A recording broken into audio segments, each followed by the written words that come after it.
with reaction tonight is former House Speaker Newt Gingrich. This is a game that they play, but this is different this time. Is normally a clean CR everybody would go along with. That keeps spending at its current levels while they negotiate out, keeping the government open, new budgets, et cetera. This is a different tactic because this is not your old Democratic Party. Well, look, the simpler way to describe it is this is insanity.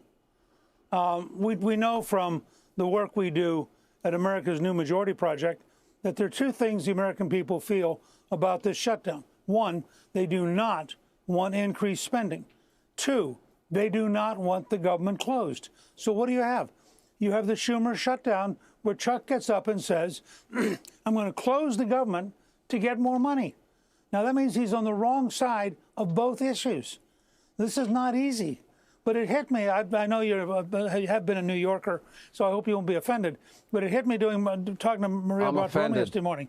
You have this weird moment where both the House leader and the Senate leader are from New York City, a city so liberal it's about to elect a big government socialist mayor who you could legitimately call a communist.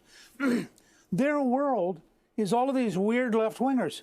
Now you go west of the Hudson, and you get, for example, to South Dakota with the Senate Majority Leader Thune. You get to Louisiana with the Speaker of the House, Johnson. They're different worlds.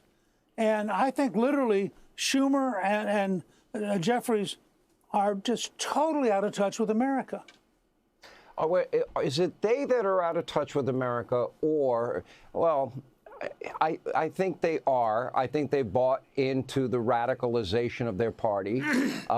But they also know that they're leaders in name only, that they really are not the power brokers that maybe they once would have been. They're not Harry Reid. They're not Nancy Pelosi. They don't have a tight grip on their caucus. If anything, Chucky's hanging by a string. Hakeem, he's got a little more consolidation of power, I would argue. But the reality is Chuck Schumer's probably not going to make it. I mean, he's looking at his final days as being the leader in the Senate, in my view. Your thoughts? Well, look, Shakespeare once wrote that a brave man dies but once, a coward has 1,000 deaths. Don't become a leader if you're afraid to be a leader. This is a major mistake by the Democrats.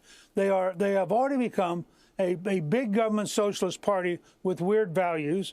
Gallup has reported they have the lowest favorable rating at 34% in the history of the Gallup poll.